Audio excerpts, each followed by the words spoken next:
जशी जन्मवेळ जेवढी महत्वाची आहे तेवढं जन्माक्षर असतं ते पण जास्ती महत्वाचं असतं का एखाद्या व्यक्तीच्या पुढील आयुष्यासाठी? Yes, very important question. जन्माक्षर म्हणजे काय? ज्यावेळेस त्या व्यक्तीचा जन्म झाला, त्याची नाळ कापली आणि त्यांनी पहिला श्वास घेतला, त्यावेळेस नक्षत्रांची ऊर्जा आज जाते, की लग्न ठरलं, चंद्र ठरला आणि चंद्र नक्षत्र ठरलं. त्यावेळी ते लॉक झालेलं आहे. चंद्र ज्या राशीत आहे, ज्या नक्षत्रात आहे, ते समीकरण लॉक झालं.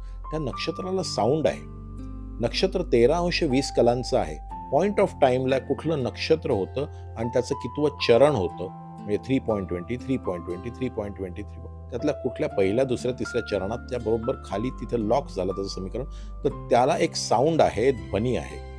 आणि हा ध्वनी आपल्याला पंचांगामध्ये सांगितलं जातो की हे तुझं चरणाक्षर निघालं आणि त्या चरणाक्षरामध्ये बदल होऊ शकतो जसं जसं ते पुढे पुढे पुढे पुढे सरकत जातं. आणि ते जे चरणाक्षर आहे ना, त्या ध्वनीमुळे त्याची रोगप्रतिकारक क्षमता, त्याचं एनर्जी सर्कल किंवा त्याची एकूण मानसिकता हे त्याच्या चरणाक्षरावर ठरते बरं का.